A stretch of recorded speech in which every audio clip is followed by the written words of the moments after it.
नमस्कार नमस्कार. पार्ले बेक्समिथ मारी सह प्रस्तुत कानाला खडा को powered by Vaseline special partners clinic plus shampoo या कार्यक्रमामध्ये मी तुमच्या सगळ्यांचं मनापासून स्वागत करतो. संजय मोने. आज आपल्या राष्ट्रीय सणापैकी एक सण आहे, तो म्हणजे प्रजासत्ताक दिन. आणि या प्रजासत्ताक दिनाच्या तुम्हाला सगळ्यांना खूप खूप शुभेच्छा. आजवर आपल्या कार्यक्रमाच्या वेगवेगळ्या भागांची सुरुवात करताना मी कधी तुम्हाला एखादं छायाचित्र दाखवलं, कधी जन्मतारखेचा अभ्यास करून त्या व्यक्तीचं वर्णन सांगितलं. पण आजच्या भागाची सुरुवात करताना मला तुम्हाला एक छायाचित्र दाखवायचं आहे, पण ते जरा वेगळं आहे. जरा बघा, आरसा आहे ना. आता तुम्ही म्हणाल आरसा आरसा कशाला दाखवता? आरशात तर आम्हीच दिसतो. अगदी बरोबर, आरशात आपणच दिसतो. कारण आज इथे जे येणार आहेत ना, ते तुमच्यातले आहेत, आपल्यातले आहेत, अगदी तुम्हाला आपलेसे वाटणारे आहेत, आपल्या सगळ्यांच्या आसपास वावरणारे आहेत. आज इथे येणाऱ्या पाहुण्यांनी कानाला लावलेला खडा हा त्यांच्या वैयक्तिक आयुष्यातला जरी खडा असला तरी त्याचा उपयोग त्यांनी समाजासाठी असा केला की कानाला लावलेला तो खडा केवळ खडा न राहता समाजाच्या भल्यासाठी उचललेला एक विडा ठरला. आयुष्यात आपल्या वाट्याला जे कठीण प्रसंग कधीही येऊ नयेत अशी तुम्ही प्रार्थना करता, आपण सगळेच करतो. या अशा प्रसंगांना धैर्याने तोंड देऊन त्यातून पुन्हा बाहेर पडून ते इतरांच्याही वाट्याला कधी येऊ नयेत यासाठी झगडा केलेले हे असे आपले आजचे पाहुणे आहेत. त्यांनी नेमकं काय कार्य केलं, त्यांचा काय हेतू आहे हे जाणून घेऊया आपण त्यांच्याचकडनं. आपण त्यांचं स्वागत करूया. ठमाताई पवार, फ्लेविया ॲग्नेस, मीनल मोहाडीकर, वैशाली बारये आणि सृष्टी सोनावणे.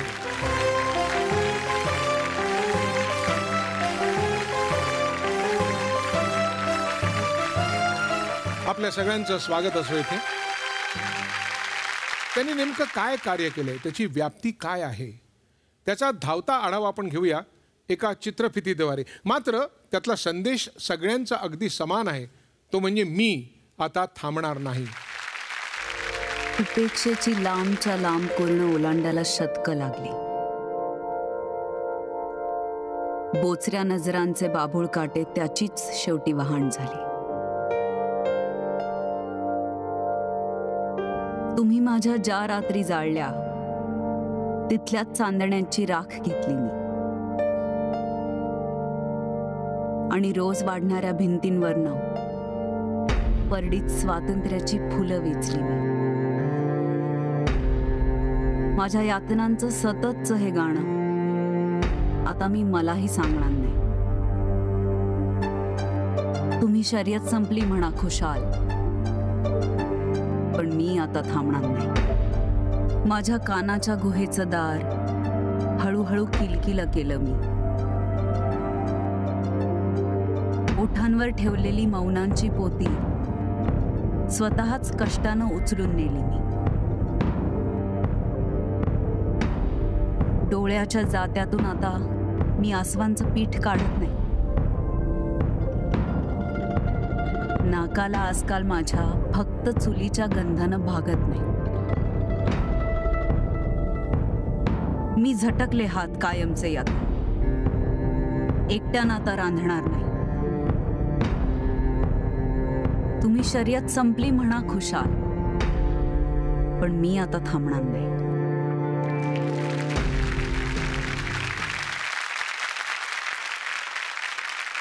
काही वर्षांपूर्वी झी मराठीवरती एक मालिका सुरू होती, उंच माझा झोका. ही मालिका न्यायमूर्ती रानडे यांच्या पत्नी रमाबाई रानडे यांच्या जीवनावरती आधारित होती. त्यानंतर अशा काही स्त्रिया आहेत ज्यांनी काही दैदिप्यमान कामगिरी केलेली आहे, त्यांच्या सन्मानार्थ एक पुरस्कार सुरू झाला होता, उंच माझा झोका. आजच्या आपल्या सगळ्या पाहुणे आहेत या उंच माझा झोका या पुरस्काराच्या विजेत्या आहेत. मी तुमच्यापासून सुरुवात करतो. ठमाताई पवार.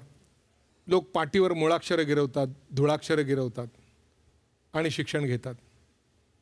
तुम्ही पिठावरती पिठाक्षरं काढलीत, तिथून सुरुवात केलीत. आपण साक्षर नाही, आपण अशिक्षित आहोत, याचा खूप राग आला होता तुम्हाला. हा राग येणं हेच खूप महत्त्वाचं असतं. त्याची जाणीव होणं हे खूप महत्त्वाचं असतं. ही जाणीव तुम्हाला कधी झाली, कशी झाली, आणि त्या प्रवासामध्ये किती तुम्हाला कष्ट झाले, किती कानाला खडे लावायला लागले, हे सगळं सांगा. मी अजिबात अडवणार नाही. खरं म्हणजे जे म्हणतात की कानाला खडा लागल्याशिवाय माणूस पुढं पाऊल उचलत नाही, तर माझ्या बाबतीमध्ये तेच घडलेलं आहे की मी जेव्हा जे आपले वनवासी कल्याण आश्रमाचे जे आश्रम शाळा चालू आहेत, मुलांची वसतिगृह चालू आहेत, त्या वसतिगृहात कधीही म्हणजे असं सामाजिक कार्य करावं असं कधी स्वप्नातही नव्हतं माझ्या. पण तिथं मी भाकरी करायला म्हणून आले, पोटासाठी काम करायला म्हणून आले.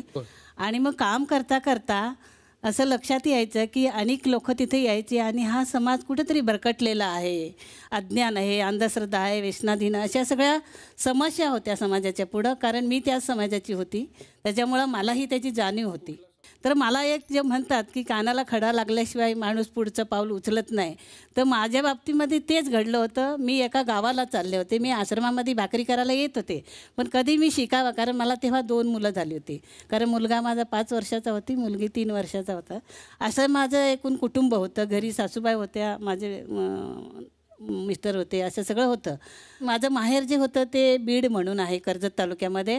आणि मला जायचं होतं बीडमध्ये आणि मी पनवेल गाडीत बसले. गाडी बऱ्याच लांब गेली आणि मग तेव्हा तो कंडक्टर आला आणि त्यांनी मला विचारलं तिकीट. तर म्हटलं मला बीडचं तिकीट द्या.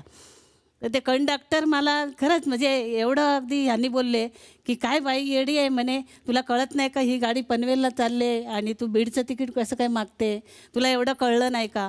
तर म्हटलं मला वाचता येत. ते सगळे गाडीतले लोक खूप हसायला लागले आणि तेव्हापासून मला असं एक अगदी खरंच मी कानाला खडा लावला की तेव्हापासून असं वाटायला लागलं की माझी जर ही परिस्थिती झाली तर माझ्या समाजाची काय होत असेल. तेव्हा वाटायला लागलं की आत्ता खरंच हे जे माझ्यासमोर जी घटना घडली ती घटना अगदी मी सुरुवात केली पाहिजे. आणि तेव्हापासून मी अगदी जमिनीवर अक्षरं काढायला, मग परातवर पीठ घेतलं, पाण्याला आदन तर पिठावर अक्षरं काढायला, किंवा घरी गेले की त्या काकू एका फुटक्या पाटीवर लिहून द्यायच्या. आणि घरी गेले की घरातलं सगळं काम उरकून मी त्या रात्री मुलांचं अंथरूण टाकून दिलं की मग ती एक बत्ती असायची राखेलची, त्या बत्तीवर अक्षरं करत गिरवायची. अगदी अक्षरं ते गिरून गिरून खूप मोठं करायचे. मग कधी जमिनीवर अक्षरं काढायला शिकायचं. असं करून 1ली ते 2रीपर्यंत शिकली आणि मग मी कामाला सुरुवात. पण मग तुमचा या बाबतीत घरच्यांकडनं काही विरोध का? घरच्याकडनं सुरुवातीला थोडासा विरोध झाला, कारण सगळं कुटुंब होतं वगैरे, त्याच्यामुळं ते सगळं जण म्हणते आता काय सगळे वाडीतना सुद्धा घरातना की काय आता शिकायचं आहे, मोठं शिकून नोकरीला लागणार आहे असे म्हणत होते सगळेजण. पण तरी पण शेवटी एक मनाशी ठरवलं होतं की हे जे घडलेलं आहे आपल्या बाबतीत ते आपल्या कुठल्याही समाजाचं घडू नये आणि जेणेकरून ती मुलं त्या वसतिगृहामध्ये कशी येतील, आयांना आपल्याला कसं पटवता येईल, म्हणून त्याच्यासाठी मी आधी थोडं शिकून घेतलं. आणि मग आतापर्यंत किती महिलांना तुम्ही शिकवलं? अशा कितीतरी जवळजवळ 5-6 हजार तरी महिला आपल्या आणि आपले वसतिगृह जे आहेत, एकूण महाराष्ट्रात आपली 18 वसतिगृह आहेत. बरं, कल्याण आश्रमाची. म्हणजे आता महाराष्ट्रभर तुम्ही फिरता. हो. आता कुठल्याही एसटी वरचा गाडीवरचा बोर्ड वाचायला नाही, चुकीचं तिकीट घेतलं जात नाही. वा वा वा, छान छान छान छान. अन्याय मग तो कुणीही करा, सहन केला जाणार नाही, हा तुमचं ध्येय आहे, बरोबर. आणि या आपल्या देशामध्ये अन्याय अनेक प्रकाराने होत असतो. सामाजिक पातळीवर होत असतो, आर्थिक पातळीवर होत असतो, कौटुंबिक हिंसा हा एक मोठ्या प्रकारचा अन्याय होत असतो. याच्या विरुद्ध तुम्ही खूप लढा दिलात. त्यानंतर तुम्ही वकील आहात, म्हणजे शिकलात, आणि त्यानंतर तुम्ही जे काही कायदे होते ते कायदे तेवढे परिणामकारक नव्हते, त्यामुळे त्याच्यामध्ये बदल घडवण्याची तरतूद केलीत, सूचना केलीत, शिफारसी केल्यात आणि तो स्वीकारले गेले. आज हे का करावं असं वाटलं सगळं? माझं पण तसंच सुरुवात झाली स्वतःच्या जीवनमध्ये. म्हणजे मला 20 वर्षांनी माझं लग्न झालं आणि लग्न झाल्यानंतर खूप मारहाण, म्हणजे खूप मारहाण झालं आणि 13 वर्ष तसंच माझं जीवन संपलं तसंच. आणि कुठेतरी गेलो, चर्चमध्ये गेलो की आईवडल्या तिथे गेलं की कुठेतरी गेलं की हां बायकाला असंच मारहाण करायचं, ते तुम्हाला सहन करायलाच हवे. पण मला वाटलं की मी सहन कितीपर्यंत करू. आणि हमेशा असं बोलत होतं की समाजात की मुलासाठी तू सहन कर. मला असं म्हटलं की मुलासाठी हे सहन नाही करायचं. पण सहन कर म्हणजे काय? काय सहन करायला लागायचं? मारहाण, इन्सल्ट, ह्युमिलेशन. जेवण केलं तर जेवण फेकून द्यायचं. अजून काय केलं की मुलाला युनिफॉर्म असं पाहिजे तर युनिफॉर्म नाही द्यायचं, मुलं शाळेत नाही जातात, फीज नाही भरायचं, काहीतरी असंच. आणि कारणच नाही, मुद्दाम कारणच नाही, कशासाठी आणि काय. आणि लोक मला विचारते की कशासाठी तसं राग येतं, कशासाठी तू काय तरी करत असेल. त्यावेळेला तुमचं शिक्षण किती झालं होतं? तो माझं नसतं SSC झालं होतं फक्त. आणि मला वाटलं नाही की मी कुठे जाऊ, काय करू. पण एक मी ठाम निर्णय घेतला की इथून बाहेर पडायचीस, कुठेतरी जाऊ, काहीतरी जाऊ, पण मी बाहेर पडणार. पण कसे करायचं मार्गदर्शन मला कोणी दिलंच नाही. तरी पण एक दिवस मी खूप टाईम मी बाहेर गेलं, परत आले. नंतर एक दिवस असं झालं की मी बाहेर गेले, परत आलीच नाही. खूप प्रॉब्लेम आलं, कोर्टामध्ये केस झाला, काहीतरी माझ्या मैत्रिणीने मला सपोर्ट पण केलं. पण खूप कष्ट झालं, खूप कष्ट. म्हणजे जेवायला पैसे नव्हतात, मुलाला शाळेला पाठवायला पैसे नव्हतात. म्हणजे ऑर्फनेजमध्ये मी टाकलं, तिथे मुलाला खूप प्रॉब्लेम झाला. तेच खूपच झालं. म्हणजे तुम्ही मुलांना घेऊन घराबाहेर पडलात? 2 पोरी होता ना, ते पोरीला घेऊन बाहेर पडले, मुलाला सोडून गेले मी. म्हणजे त्याचे खूप शिक्षण चांगले स्कूलमध्ये होतं, त्याला मी सोडलं. 2 मुलांनी घेऊन मी गेली. त्याच्यानंतर कुठे कुठे फिरून असं तसं काहीतरी करून, पण ते केस पण मी मागे घेतलं. नंतर इतका प्रॉब्लेम झाला, केसमध्ये पण इतका प्रॉब्लेम झाला, वकीलमध्ये पण इतकं प्रॉब्लेम झाला. आणि मी एक निर्णय घेतला की मी स्वतः वकील बनावून. हां, कसं तरी होय. मला माहिती आहे की प्रॉब्लेम कुठे कुठे आहे. म्हणजे स्वतःच्या जीवनात मला समजलं की कोर्टामध्ये काय प्रॉब्लेम होतं, समाजमध्ये काय प्रॉब्लेम होतं. एकटी बायका म्हणजे सगळे लोक तिच्यावरती नजर टाकतात. माझं वय तेव्हा 30 आणि 3 होतं, 33 इयर्स. बाहेर पडले तर काही सुख नाही त्याच्यामध्ये. प्रॉब्लेम म्हणजे प्रॉब्लेम की single woman in this world becomes everybody's property. Me SNDT join केलं, ओपन युनिव्हर्सिटी जॉईन केलं. खूप माझ्या मैत्रिणीने मला सपोर्ट दिला. एक्झाम पास केलं. नंतर मी ग्रॅज्युएट झाली. त्याच्यानंतर मी लॉ जॉईन झालं आणि मी वकील झाली. आणि मला प्रॉब्लेम माहिती पडला की स्वतः माझ्या जीवनात उदाहरण घेऊन मला माहिती पडलं. पण लोक विचार करतात की हिला काय माहिती आहे लॉ, हां ही बॅटर्ड वुमन आहे, हिला काय लॉ माहिती आहे.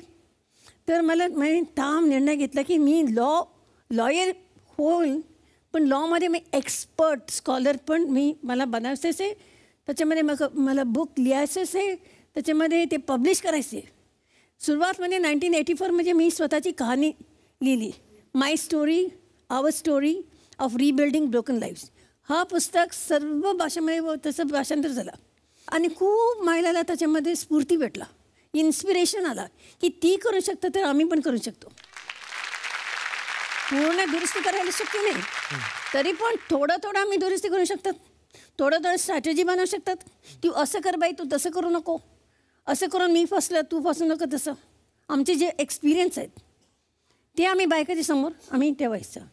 तसं करून आम्ही 50,000 more than 50,000 women we have reached out so far in various veg.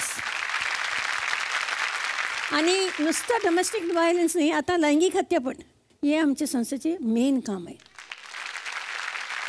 At least after my life time I am sure something will definitely change. हो, ते म्हणजे विश्वास ठेवून आम्ही काम करतो.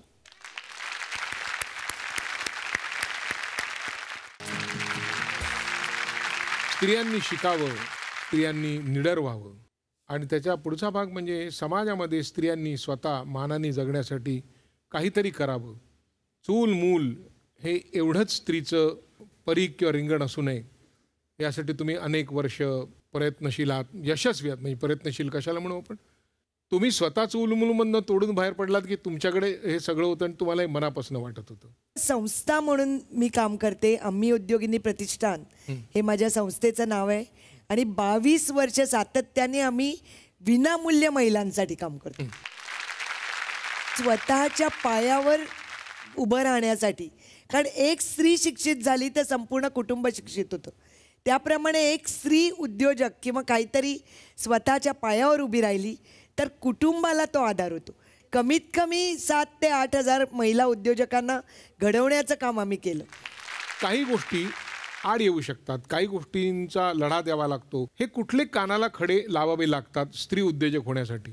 जेव्हा स्त्री बाहेर पडते उद्योजक म्हणून, प्रथम बाहेर पडते, तेव्हा घरातले कोणतेच लोक तिला आपल्याला बाहेर पडून देत नाहीत, कारण तिला सिद्ध करायला लागतं. आणि अशा वेळेला त्या महिलेला कानाला खडे काय लावायचे, तर ती एकटीच असते.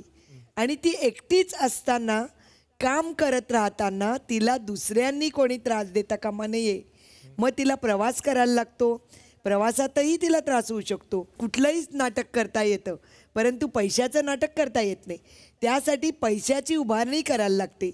आणि त्यासाठी सुद्धा काही वेळेला, रादर बऱ्याच वेळेला सिद्ध करेपर्यंत घरातून परवानगी नसते. जेव्हा तुम्ही सिद्ध करता तेव्हा घरातले लोक तुमच्या बाजूनेच येतात, परंतु सिद्ध करेपर्यंत फायनान्शियल पोझिशनसाठी तिला झगडायला लागतं. आजपर्यंत साधारण किती उद्योजकांना तुम्ही महिला उद्योजकांना गुरुमंत्र दिलात, हुरूप दिलात? 8 ते 10 हजार महिला आरामात. त्यातल्या अत्यंत तुम्हाला असं अगदी चटकन zero to- आठवतील सांगते ना. अशा कोण 2-3 आहेत? सांगते ना, 0 to हिरो बनलेल्या उद्योगिनींची नावं सांगते. जी महाडमधली एक आमची उद्योगिनी आहे. आणि महाडमध्ये तिच्या पतीचं निधन झालं होतं. त्यावेळेची गोष्ट 30 वर्षापूर्वी किंवा 35ही असेल. त्यावेळेला पतीचं निधन झालं होतं, पतीचा उद्योग होता, परंतु महिलेने उद्योग करायचाच नाही. त्यामुळे तिच्या सासरकडच्यांनी तिला सांगितलं, शीला तिचं नाव, तिला सांगितलं सगळं आवर आणि सासरी निघून ये. 2 मुली पदरात होत्या, परंतु त्यावेळेला तिच्या आईने तिला मदत केली. जसं मी म्हणते की महिलाच महिलेला मदत करू शकते. शीलाला तिच्या आईने सांगितलं, त्या 2 मुलींना घे आणि पाठीमागच्या नदीमध्ये उडी मार. तिला काय ना, आईने हा निरोप पाठवला. कधी गोष्ट सांगू, मुलीला तिचा पती निधन म्हणजे तिच्या डोळ्यासमोर पतीची हत्या झाली होती. शीलानी गावाच्या बाहेर घर बांधलं. रक्षाबंधनचा दिवस होता आणि रक्षाबंधनच्या दिवशी रात्री दरवाजा वाजला. संध्याकाळी दरवाजात नक्कीच भाऊ असणार म्हणून न बघता तिने दरवाजा उघडला. दारामध्ये दरोडेखोर होते. दरोडेखोरांनी पैशाची मागणी केली, सोन्याची मागणी केली, जे काय होतं ते दिलं. पण दिल्यानंतर अजूनही त्यांना हाव होती. अशा वेळेला शेवटी पुरुष घरात होता, नवरा घरात होता. नवऱ्याने थोडासा प्रतिकार केला. तिच्या डोळ्यासमोर तलवारीने कापलं गेलं. नवऱ्याचं निधन झालं होतं, 2 मुली पदरात होत्या. आई निरोप पाठवते, तू त्या 2 मुलींना घे आणि पाठीमागच्या नदीमध्ये जीव दे. कारण तिचं म्हणणं आहे, असलेला उद्योगच पुढे कर. म्हणजे मी त्या आईला खरोखर 100 पैकी 200 गुण देईन. कारण काय, नुसती एवढेच बोलून थांबली नाही, तिने तिच्या बहिणीला मदतीला पाठवलं आणि बहीण तिच्याबरोबर राहिली. आता व्यवसायाची खरोखर इतका सुंदर व्यवसाय, म्हणजे कित्येक कोटीमध्ये तिचा व्यवसाय आहे. असं कोणी नाही ना भेटलं की जिच्यापासून कानाला खडा लावून पुन्हा एकदा विचार करावा की आपण हे करतोय ते. कारण चांगली माणसं, वाईट माणसं नेहमीच भेटतात. बऱ्याच लोकांचे असे पण फोन असतात की मला उद्योग सुरू करायचा आहे, मला फायनान्स पाहिजे. फायनान्स हा अवेलेबल आहे, गव्हर्नमेंटच्या कितीतरी स्कीम्स आहेत, पण तुम्ही उद्योग तर सुरू करा. बऱ्याच वेळेला कोणाला मदत केली XYZला, तर तो माणूस पैसे दिले नाही तर आय एम रिस्पॉन्सिबल. त्यामुळे पैसे देताना सुद्धा आम्हाला सुद्धा विचार करून द्यायला लागतात.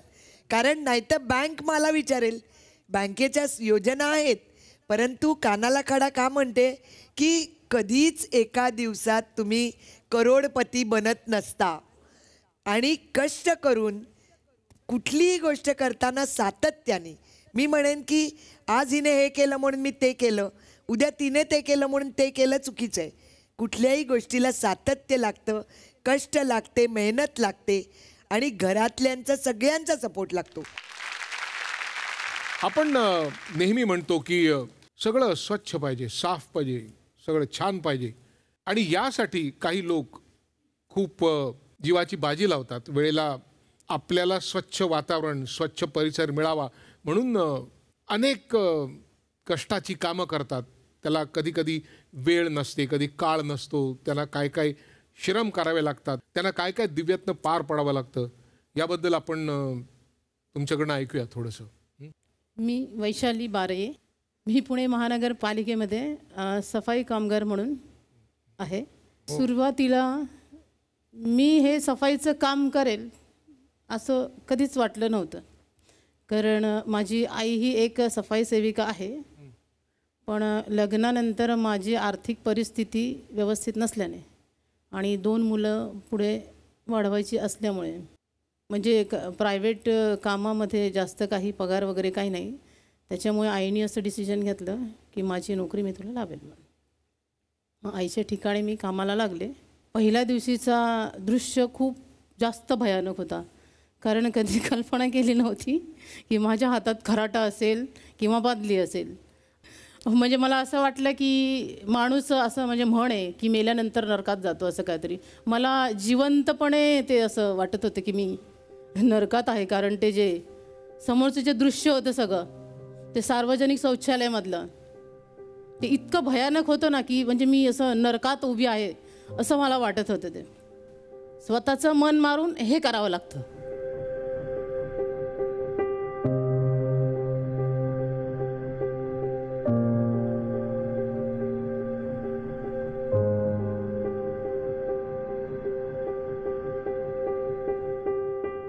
खूप घाणेरड्या फिलिंग्स असतात, ते स्वेच्छेने कोणी करत नसतं.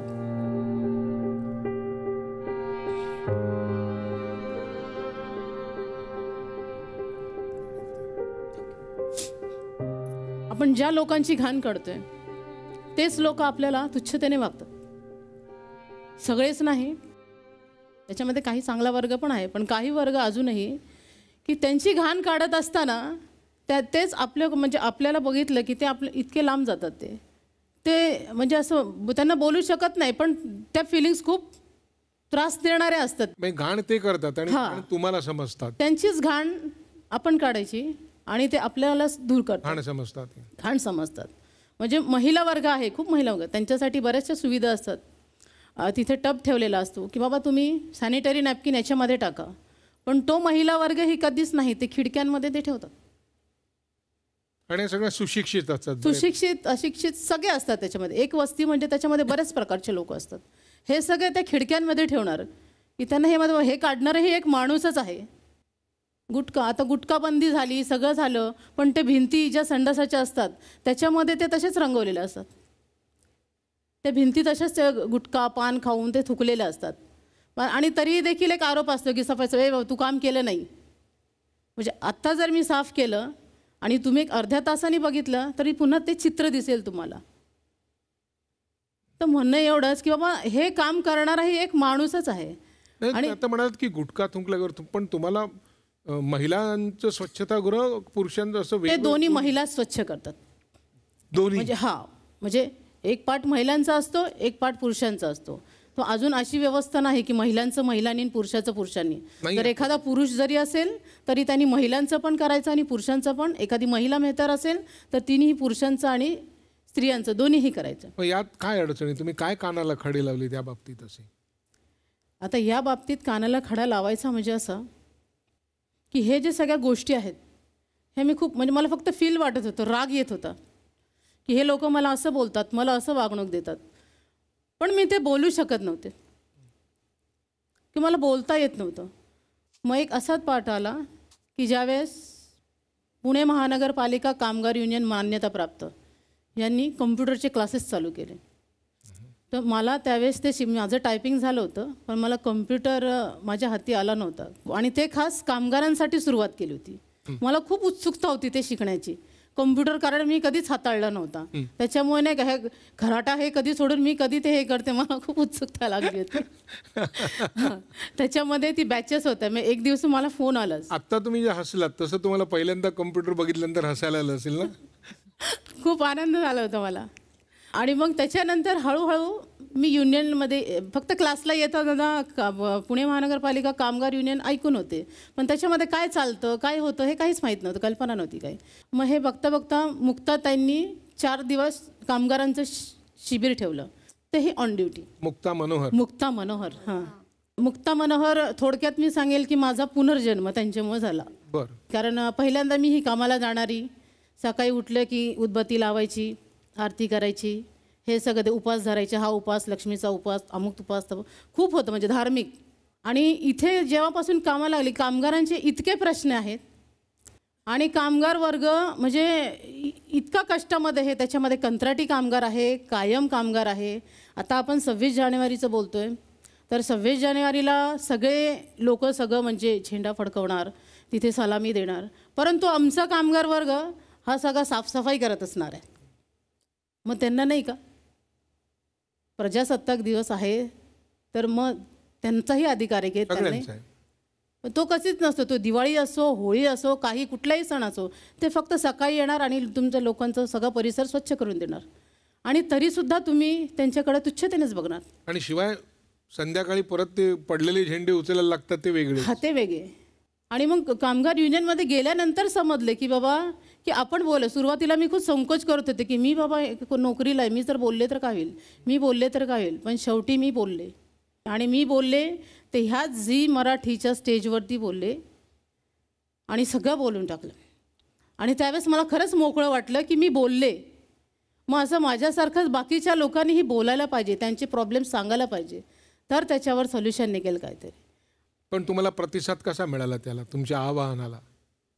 प्रतिसाद मिळाला म्हणजे लोक आता बऱ्याचपैकी येतात. काही झालं तरी ते तक्रारी नोंदवतात आपल्या युनियनच्या ऑफिसला येऊन की बाबा ताई आम्हाला त्यांच्या जे काही प्रॉब्लेम्स असतात तिथे एक सिस्टीम आहे की बाबा तुम्हाला काय प्रॉब्लेम असेल तर तिथे तक्रार. पण बऱ्याच प्रमाणात लोक येतात म्हणजे येऊन ते त्यांचे समस्या मांडतायत आणि त्याच्यासाठी आम्ही लढतोय. आणि ही प्रेरणा मुक्ताताईंकडून आली. आणि मोठ्या कानाला खडा लावायचं मी हे सांगते, मी मगाशी जसं तुम्हाला सांगितलं मीही पहिले धार्मिक होते, कुणी असेल त्याच्यावर आक्षेप नाही, पण ह्या गोष्टीतून खूप म्हणजे लाभ म्हणजे ताईंबरोबर काम करताना दाभोळकर सरां म्हणजे त्यावेळेस मी नव्हते, पण त्यांचे विचार किंवा ते शिबिरं घेऊन म्हणजे ह्या पूर्ण गोष्टीच्या पलीकडे म्हणजे ह्या गोष्टी पूर्ण संपलेल्या आहेत. म्हणजे धार्मिकता अमुक तमुक हे. मग जर देव आहे तर लोकांची मदत केलेली त्याला जास्त आवडेल. त्याला नारळ फोडणं, हार टाकणं किंवा बकरे कापणं किंवा कोंबड्या कापणं याच्यापेक्षा जर एखाद्या व्यक्तीला किंवा गोरगरीब मदत त्या देवाला जास्त आवडेल. म्हणून ह्या गोष्टीपासून खूप लांब गेले. हवा तितका कामगारांसाठी काम करायचं आणि हवा तेवढं त्यांना मदत करायची. आज प्रजासत्ताक दिन आहे. प्रजासत्ताक दिन म्हणजे प्रजेची सत्ता. अशा वेळेला प्रजेतलाच एक घटक असलेल्या माणसाला तुम्ही स्पर्शही करत नाही, तुम्ही त्यांना समाजातली एक खाण असल्यासारखं वागवता. याबद्दल प्रत्येक माणसाला शरम वाटली पाहिजे, लाज वाटली पाहिजे आणि प्रत्येकाने कानाला खडा लावला पाहिजे आणि हा विचार केला पाहिजे की आपण घाण निर्माण करतो आणि ती घाण स्वच्छ करणाऱ्या माणसाला आपण त्या घाणीसारखं वागवतो. याचा अर्थ आपण माणूस म्हणून जगायला लायक नाही. आणि जर तुम्हाला माणूस म्हणून जगावं असं वाटत असेल, माणूस म्हणून तुम्हाला ओळखावं असं वाटत असेल तर काहीतरी शिका. काही माणसं उंदराला घाबरतात, काही मांजराला घाबरतात, काही कुत्र्याला घाबरतात, काही झुरळाला घाबरतात, काही काही असे आहेत की ते प्राण्यांच्या चित्राला सुद्धा घाबरतात. परंतु काही काही लोक असे असतात की म्हणजे ही साधे प्राणी तर सोडाच, पण वन्य प्राणी ज्यांना आपण हिंस्र प्राणी म्हणतो, अशा प्राण्यांना घाबरत तर नाहीच, पण उलट त्यांच्यावर काही प्रसंग ओढवला गेला तर त्यांना मदत करतात निधड्या छातीने, निडर मनाने. काय हिंमत असेल त्यांची परमेश्वरा. तर अशाच आजच्या आपल्या पाहुणे आहेत. आपण त्यांच्याकडे त्यांचे अनुभव ऐकूया. बोला ताई. नमस्कार, मी सृष्टी सोनवणे. मी सर्पराज्ञी वन्यजीव पुनर्वसन केंद्र चालवते. एक मिनिट. सर्पराज्ञी वन्यजीव पुनर्वसन केंद्र. ह्यात कोण कोण येतं या वन्यजीवात आणि ह्याच्यामध्ये? त्यात लांडगा येतो, तरस येतो, कोल्हा, ऊद मांजर, जावडी मांजर असे भरपूर प्राणी येतात. हे तुमच्या ओळखीचे आहेत? ओळख तर कोणाचीच नसती, पण आल्याच्या नंतर ओळख होती. पण तुमच्याकडे येतात कसे ते?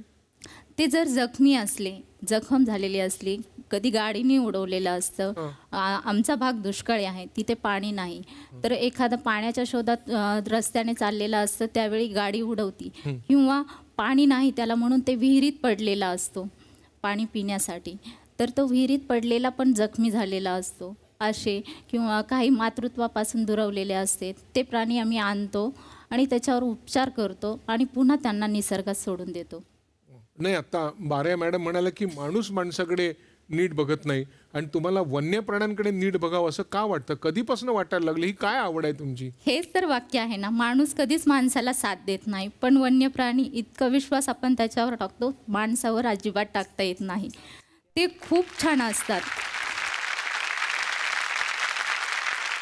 आणि आपण जर त्याच्यावर विश्वास टाकला ना, ते आपल्याला, आम्ही आता एवढे हिंस्र प्राणी येतात ना, त्यांना आम्ही हात लावतो पण ते कधीच आम्हाला इजा वगैरे काहीच करत नाहीत. पण हे तुम्हाला कधीपासून हे का करावं असं वाटलं? सुरुवात काय झालं असं की तुम्हाला वाटलं की नाही आपण वन्य प्राण्यांच्या बाबतीत ते केलं पाहिजे? मी आणि माझे मिस्टर सिद्धार्थ सोनवणे, आम्ही हे बालपणीचे मित्र आहोत. बरं. आणि सिद्धार्थ हे माझ्या मामाचे मुलगा असल्यामुळे आमचे घरचे संबंध चांगले होते. आणि सिद्धार्थला प्राण्यांची खूप आवड होती लहानपणापासून. आणि माझ्या मामाचे मुलगा असल्यामुळे आम्ही बरोबरच राहायचो.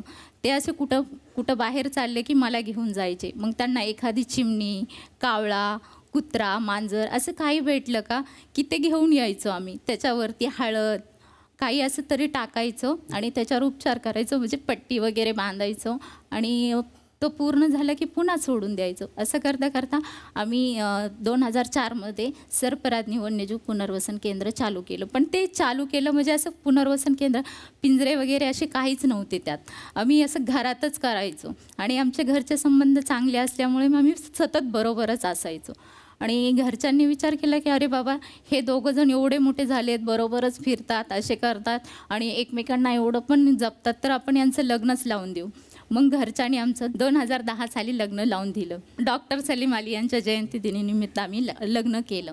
आणि लग्न कुठं करायचं तर जंगलात करायचं. सावताड्याचं अभयारण्य आमच्याकडे आहे, तिथे करायचं. तर कुठलं अभयारण्य? सावताडा. कुठे आहात तुम्ही मूळच्या? बीड. बरं. हो, तिथे. तर तिथं करायचं. तर मग लग्नात ढोल ताशा मंडप वगैरे काहीच नाही करायचा. आणि अक्षिदा म्हणून जे आपण फुलं धान्य टाकतो ना, ते पण नाही करायचं. मग माझे मिस्टर सिद्धार्थ ते स्वतः जंगलात गेले. त्यांनी बिया गोळा केल्या. अशा कितीतरी लाखो बिया गोळा केल्या त्यांनी त्यांच्या 2-3 मित्राच्या साह्याने. आणि तारीख फिक्स केली. मग तिथे आम्ही लग्न करण्याचं ठरवलं. मग आता फुलांचे हार नाही गळ्यात घालायचे. मग काय करायचं तर सिद्धार्थने असं ठरवलं की आपण सापाची कातीन घालून लग्न करू. तर कात असते ना, ती घालून लग्न करू. पण योगायोगाने आमच्याकडे काय झालं की आमच्याकडे एक आजगर आलं. म्हणजे आमच्याकडे काका मामा येतात तसे? म्हणजे उपचारासाठी आले ना ते. उपचारासाठी? हो. ते आल्याच्या नंतर मग आम्ही त्याच्यावर उपचार केला. तो पूर्ण बरं झालं. त्याच्यानंतर एक धामण पण आली. मग त्याच्यावर पण उपचार झाले. काय तुम्ही असं पटापट सांगताय? तो पण बरं झाला. मग आता सिद्धार्थनी सांगितलं आपण जी कात घालणार होतो ते कॅन्सल. मग मी म्हटलं काय करायचं? तर म्हटले आपण ना आता गळ्यात मी तुझ्या गळ्यात धामण टाकणार, तू माझ्या गळ्यात आजगर टाकणार. तर मी म्हटलं ठीक आहे चालेल. घरचे म्हटले आम्ही जिवंत? हो हो, जिवंतच. मग घरचे म्हटले तुम्ही जे करता ते ठीकच आहे, करा म्हटले, तुम्ही थोडी ऐकणारच आमचं. मग केलं आम्ही लग्न वगैरे सगळं केलं. आणि तिथं येणारे जे पाहुणे आहेत का त्यांच्या हाताने 125 तिथं झाडं लावली सावताड्यात. आणि अक्षिदा म्हणून बिया टाकल्या. तिथं खूप झाडं उगवलेले. आणि जे पाहुण्यांच्या हाताने 125 झाडं लावलेले आहेत का ते पण आज तिथं जिवंत. पण ह्या सगळ्या उपचारासाठी काही पैसे तर लागत असतील? हो, लागतात ना. म्हणजे डॉक्टर चौरे म्हणून आहेत जे पशुवैद्यकीय आहेत ना, तर ते माझ्या मिस्टरांचे मित्रच आहेत. आणि ते फ्रीमध्ये उपचार करतात. आणि जे मेडिकलचा खर्च लागतो का एखाद्या वेळी त्यांच्याकडे जे औषध नसतं ते औषध मग ते सांगतात की सिद्धार्थ हे तू औषध घेऊन ये. मग त्यावेळी ते आम्हाला आणावं लागतं. पक्षी जर असतील, त्यांचा धान्याचा प्रश्न जर असेल ना, तर आम्ही काय करतो एक मोहीम राबवतो. मूठभर धान्य पक्षासाठी, 1 रुपया पाण्यासाठी. याच्यातून आम्हाला भरपूर प्रतिसाद मिळतो. काही लोक 5 किलो 10 किलो काही असे बरंच धान्य देतात. कुणी 10 रुपये, कुणी 100 रुपये, कुणी 500 रुपये असं करतात. मग आम्ही ते प्राण्यांचा पाण्याचा खर्च भागवतो. पण मग आता ह्याच्यासाठी प्राण्यांसाठी समजा पिंजरा लागला, अमुक लागलं, काही लागलं, काहीतरी तर लागत असेल. हो. मग ते काय करता तुम्ही? ते कसं करता? आता आम्हाला झी मराठीतून आता जो कार्यक्रम झालता ना उंच माझा झोका, त्यातून आम्हाला 2 लाखाची तरी कमीत कमी मदत झाली असून त्यातून आम्ही काही पिंजरे बनवले आणि पशुपक्ष्यांचं खाद्य आणि एक पाण्याची टाकी बनवायची. पण सध्या आमच्याकडे पाण्याचा खूप दुष्काळ आहे, त्यामुळे आम्ही विहिरीचंच काम करणार आहोत. मला सांगा, तुम्हीच ना ते कात वगैरे गळ्यात घालून लग्न केलेले? आजगर घालून. वन्य प्राण्याची आवड तुम्हाला होती? हो, बरोबर आहे. यांना पहिल्यापासून होती का नव्हती? लहानपणापासून ते माझ्याबरोबर असल्यामुळे तिलाही माझ्याबरोबर आवड निर्माण झाली होती. अच्छा, म्हणजे तुमची लहानपणापासूनची लव्ह स्टोरी आहे? लहानपणापासूनची. काय म्हणजे एक्झॅक्टली तुम्हाला काय वाटलं की आपण एकत्र राहावं? प्राण्यांची आवड, तिचा स्वभाव, तुमचं प्रेम, ह्यातलं काय का सगळं मिळून? नाही, काय माहिती आहे का, तिचा स्वभाव इतका सुंदर आहे की ती म्हणजे लहानपणापासून मी तिला ओळखतो आणि घरचेही तिचे चांगले आणि माझेही घरचे चांगले. ज्यावेळेस आम्ही कुठं साप पकडायला जायचं असेल, कुठला एखादा जखमी प्राणी आणायला जायचं असेल, त्यावेळेस पासून आम्ही सोबतच जायचो. ही घरच्यालाही कळलं की इतके जीव जर असेल एकत्र तर यांचं लग्न जर लावून दिलं तर काय बिघडतंय, हे आनंदाने राहतील. आणि आम्ही इतक्या आनंदाने राहतो की तिला कुठल्या गोष्टीची हाव नाही. आणि ज्यावेळेस प्रकल्प सुरू झाल्यानंतर जिल्हा आणि जिल्ह्याच्या बाहेरून सुद्धा जखमी प्राणी यायला लागले, त्यावेळेस आमच्याकडे पैसा राहिला नाही. आणि पैसा तर नाही आणि काय करायचं, त्यावेळेस मी तिचं ज्यावेळेस काही दागिने होते, मंगळसूत्र केलेलं लग्नामध्ये, तेवढंच एक काही, आणि माझी एक अंगठी होती तिच्या आईवडिलांनी दिलेली, ते मोडून आम्ही आमच्या गारपेटीमध्ये जे शेड उडून गेलं होतं, जे काही सरपरातनीचं वन्यजीव पुनर्वसन केंद्र, कारण मी टेकडावर आहे आणि आमच्या तिकडं गारपीट झाली होती, ते उडून गेलं होतं, ते पुन्हा आम्ही निर्माण केलं आणि ते पिंजरे तयार केले, ते प्राण्यांसाठी खर्च केले. म्हणजे ह्या ज्या गोष्टी आहेत ह्या करत राहिलो, पण हे कुठल्या गोष्टीने काही काम म्हणून केलं नाही. ते एक आपलं कर्तव्य आहे आणि आपल्याला ते करायचं आहे, ते आपण पार पाडायचं आहे. कारण निसर्गाची सेवा करणं हे गरजेचं आहे. कारण निसर्गाने जन्म आपल्याला अगोदर दिलेला आहे, नंतर आपल्या पोटच्या आईने दिलेला आहे. म्हणजे निसर्ग ही आपली आई आहे, तिला आपण आईप्रमाणे जपलं पाहिजे. पहिलं कर्तव्य आपलं निसर्गाप्रती, कारण ती आई आहे आणि हे जपलंच पाहिजे. जर प्रत्येकाने निसर्गाविषयी जर प्रेम निर्माण केलं ना, तर निसर्गाला ढवळढवळ होणार नाही आणि हे करणं हे गरजेचंच आहे. तसं बघायला गेलं तर 5 वेगवेगळ्या ठिकाणी आहेत, पण त्यांच्यामध्ये एक समान धागा आहे. शिकलं पाहिजे. शिकल्यानंतर अन्यायाची जाणीव होते, मग त्याचा प्रतिकार होतो. ते झाल्यानंतर स्वतंत्र होण्याची एक हे येते. स्वतंत्र झाल्यानंतर आपल्या आजूबाजूचं संपूर्ण वातावरण स्वच्छ सुंदर असलं पाहिजे आणि यानंतर आपण जिथून जन्माला आलो त्या निसर्गाला आपण विसरून चालू शकत नाही. हा एक समान धागा या सगळ्यांमध्ये आपल्या पाहुण्यांमध्ये होता.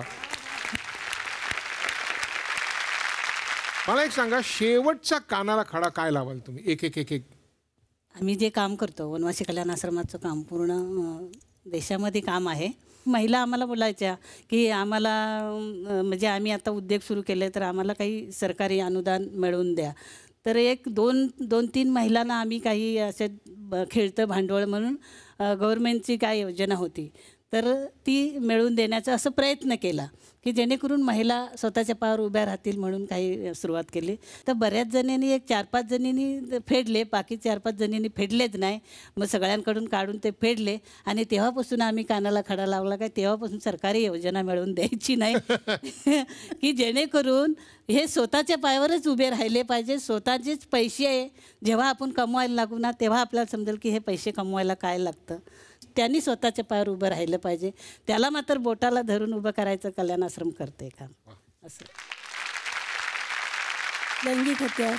लैंगिक अत्याचार, कौटुंबिक अत्याचार हे आमच्या समाजात न होणार, आम्ही त्याच्यामध्ये सगळं भागीदार होऊन आम्ही काम करायचे आहे. आणि एक आली स्टोरीने, ना माझी स्टोरी आहे की या मुलीची स्टोरी आहे की अजून कोणाची स्टोरी आहे, ही स्टोरी तुमच्या सगळ्यांची आहे. उद्या तुमच्या पोरीची होऊ शकतात, कोणाची पण होऊ शकतात, म्हणून तुम्ही लक्षात द्या. आणि आज तुम्ही दुसऱ्याला मदत केलं, उद्या तुमच्या मुलीला कोणी दुसरं मदत करणार. एक महिलेला आम्ही सपोर्ट केला, एक मुलीला आम्ही सपोर्ट केला, तिची जीवन आम्ही बदलू शकतो. आणि हे काम तुम्ही करायचं खूपच गरज आहे. बस इतकंच. थँक्यू. आई म्हणाले तसं की प्रत्येक उद्याच काय आहे मला पण माहीत नाही माझ्या आयुष्यात, त्यामुळे इट्स अ टीम वर्क. ज्याला ज्याची गरज असेल त्याला त्याची मदत करणं मला वाटतं आपल्या सगळ्यांच्या संघटनेच्या माध्यमातून आपण करतोच आहे. आपण एकमेका सहाय्य करू म्हणतात त्याप्रमाणे पुढे जायची गरज आहे. आणि टीमवर्क मला वाटतं आजच्या या कार्यक्रमातूनही कितीतरी लोकांना खूप काहीतरी शिकता येईल. आमचा जो समाज आहे किंवा एकूण जे आहे तर मुलींवरती खूप बंधनं असतात. अमुक घालू नको, अमुक करू नको, तमुक करू नको, अजूनही आहे ते. तर हे सगळं बघून आणि ताईंबरोबर काम करून एक गोष्ट मी केली की मी माझ्या मुलीवर कुठलीही बंधनं लादणार नाही. तिला जे आवडेल ती करेल, तिला जे आवडेल ते ती शिकेल, तिला जे आवडेल ते ती कपडे घालणार. ते समोरच्याला जर वाईट वाटत असेल तर त्यांनी डोळे बंद करून घ्यावे किंवा नाही.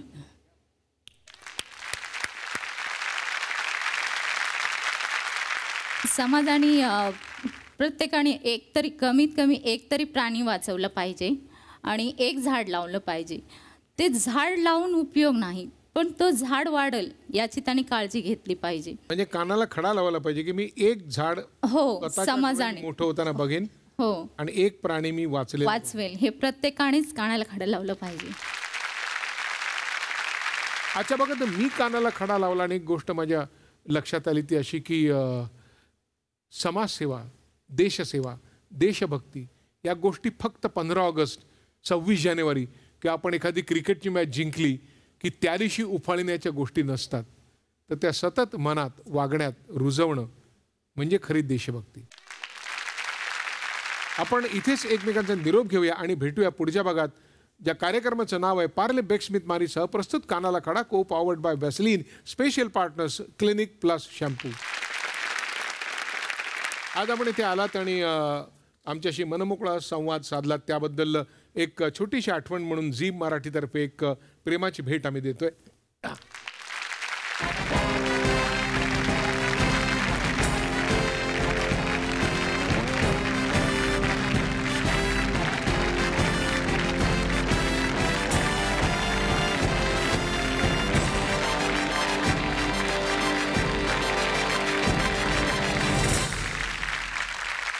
आज प्रजासत्ताक दिन आहे, त्यानिमित्ताने आपल्याकडे खास पाहुणे आले होते आणि प्रत्येकाने एक छोटंसं रोपटं त्यांच्या त्यांच्या विचाराचं लावलं होतं. आपण त्यांना फक्त रोपटं देऊ शकतो, कारण आपली कुवत तेवढी नाही. त्यांची कुवत त्यातनं वृक्ष निर्माण करण्याची आहे आणि ते निश्चित करतीलच. सारा जहां देख लिया है, यही कहे तेरे जैसा कोई नहीं है. ऐसे नहीं 100 दिन दुनिया घुमा है, यही कहे तेरे जैसा कोई नहीं.